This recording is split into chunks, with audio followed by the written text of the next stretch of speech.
하루에도 수많은 뉴스들이 우리 귀에 들려옵니다. 어떤 사건은 연일 보도가 되면서 많은 관심을 받는 반면 우리의 관심 밖에 있는 소식들도 참 많습니다.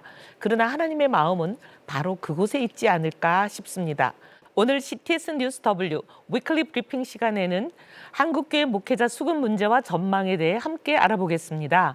또 요즘 한국교회뿐 아니라 이단 사이비 단체에서도 다음 세대는 황금 의장이라고 하는데요. 그래서 위드 포커스 시간에는 더욱더 교묘해지고 있는 MZ세대를 겨냥한 이단의 최신 포교법에 대해서 이야기 나눠보겠습니다.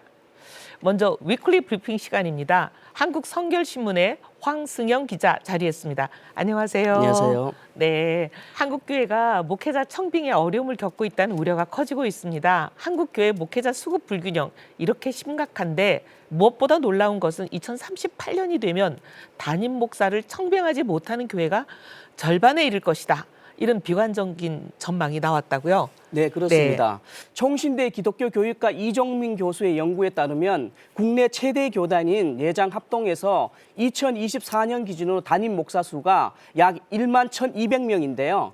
2038년까지 약 71%에 해당되는 약 8,000명이 은퇴할 예정입니다. 하지만 현재 부목사와 강도사 숫자를 고려하면 2030년 이후에 담임 목사를 청빙하지는 못하는 교회가 수치상으로 이게 절반 가까이 된다는 전망이 나왔습니다.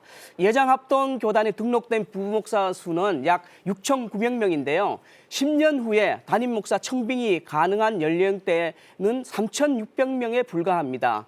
은퇴하는 목사 수만큼 후임 목사들이 충원되지 않고 있다는 의미인데요.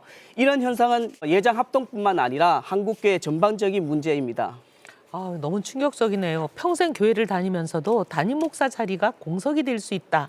이런 생각은 해본 적이 없었는데 지금은 담임 목사 수급도 굉장히 어렵지만 당장 교회마다 부교육자를 그렇게 구하는 게 어렵다면서요? 네, 맞습니다.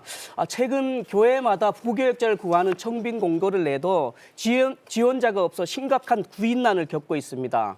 특히 지방의 구인난이 더 심각한데요.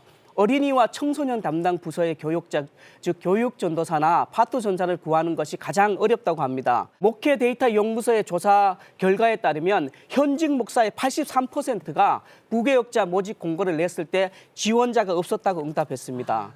그리고 86%는 앞으로 청빙이 더 어려워질 전망이라고 그렇게 답을 했습니다. 예전에는 담임 목사가 부교육자를 면접하고 청빙을 했는데 요즘엔 거꾸로 부목사가 담임 목사를 면접하고 교회에 이제 부임 여부를 결정한다는 그런 얘기가 나올 정도입니다. 그런데 서울 외의 지방에서 부교육자를 구하는 것이 어느 정도 어렵습니까? 예, 부교육자들 사이에서 경기도 수원 이남으로 사역지를 옮기는 것을 피하는 경향이 뚜렷하게 나타나고 있습니다. 과거에는 천안이 그 기준선이었는데요. 이제 수도권으로까지 올라온 상황입니다. 최근 기독교 연합신문에서 신학대학원생 의식조사를 발표했는데요. 향후 부목사로 사역할 때 어느 지역까지 희망하느냐고 그렇게 질문에 응답자의 절반 이상이 서울과 인천, 수도권에서 희망한다고 그렇게 답했습니다. 반면에 이제 지방인 영남권은 13.6%, 충청권은 13.1%, 호남권은 6.9%, 제주는 4.6%, 강원도는 3.3%로 가장 낮았는데요. 호남, 제주, 강원 지역은 미국과 해외 지역보다 그 수치가 낮았습니다. 너무 놀랍네요.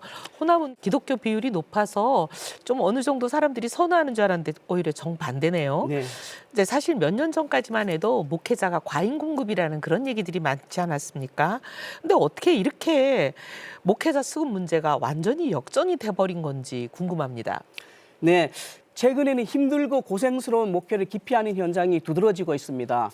이런 이유로 목회자 지망생과 신학생 수가 줄어든 것이 목회자 수급 불균형의 가장 큰 원인으로 분석됩니다. 신학대학 지원율을 보면 몇 년 전부터 정원을 채우지 못하는 신학대학원이 많아졌습니다. 10년 전만 해도 신학대학 정원이 평균 2대1이나 3.1 정도 수준이었는데요. 정원을 채우지 못하는 경우는 거의 없었습니다. 그런데 지난해 국내 7개 주요 신학대학원 평균 충원률을 보면 85%에 그쳤습니다. 대형 교단 소속인 총신대나 장신대를 제외하면 침신, 감신, 한신, 모건, 협성 등 5개 신학대학원은 정원을 채우지 못했습니다. 젊은들의 신학교 입학 기피 현상은 더욱 심화되고 있습니다. 아유, 정말 큰일이네요. 신학대학원 지원자 감소가 목회자 수 감소로 이어지고 있다. 그런 말씀이신데요. 그러면 현재 목회자 부족 현황 어떤 상황입니까? 예장 통학의 경우 2014년에는 전도사 수가 7,523명이었지만 10년 사이 5,000명 이하로 하락했습니다. 목사고시 응시생도 20년 전에는 1,817명이었는데 올해는 1,019명으로 줄었습니다. 예장 합동 경우 2013년 강도사 고시 응시자가 712명이었는데 올해는 564명에 그쳤습니다. 또한 기독교 대한선결교회도 매년 목사 안수식을 하는데요. 2022년에는 91명, 그리고 2023년은 79명으로 감소했습니다. 다른 교단도 이렇게 줄어드는 상황입니다. 아유, 정말 각 교단에서 대책 마련이 시급해 보입니다. 그런데 어떻게 각 교단 상황은 어떤가요? 네, 각 교단에서는 목회자 수급 문제 해결을 위해서 다양한 방안을 마련하고 있습니다. 한국기독교 장로회는 목회자 수급 대책 특별위원회를 구성했으며 기독교 대한선결교회는 목회자 수급 TF팀과 신학대학원 전액 장학금 제도를 확대하고 있습니다. 또 예장통합도 7개 신학대학 미래발전위원회를 구성해서 신학교 발전기금을 조성을 추진하고 있고 예장합도는 지난해 목회자 수급 정책 컨퍼런스를 열어서 연금제도 개편과 교육전도사 사례비 현실화 등의 방안을 논의했습니다. 그동안 목회자는 하나님의 부르심을 받은 사명자 이렇게 인식 많이 해서 아무리 힘들고 어려워도 참고 헌신해야 한다 그런 생각이 강했던 것 같아요. 그런데 요즘 젊은 교육자들은 가치관이 좀 달라진 건가요? 그래서 좀 더 실질적인 해결책이 필요하다 이런 얘기가 있는데 어떻습니까? 그렇습니다. 각 교단의 노력에도 불구하고 목회자 감소 추세를 되돌리기에는 쉽지 않은 상황입니다. 결국 목회자의 처우 개선이나 신학 교육 개편, 지역 목회자 수급 조정, 이런 교단 차원의 다각적인 접근이 필요합니다. 이런 가운데 실질적인 대안으로 목회자 정년 연장과 교회 간의 통폐합, 평신도 사역자 양성 등이 해결책으로 부각되고 있는데요. 그 부작용도 있어서 지속적인 연구와 정책 개선이 필요한 상황입니다. 성도라면 목회자가 신앙생활에 상당히 중요한 영향을 끼친다는 사실을 누구나 인정할 것입니다. 그래서 좋은 목회자 양성은 앞으로 한국교회에 너무나 중요한 일인데요.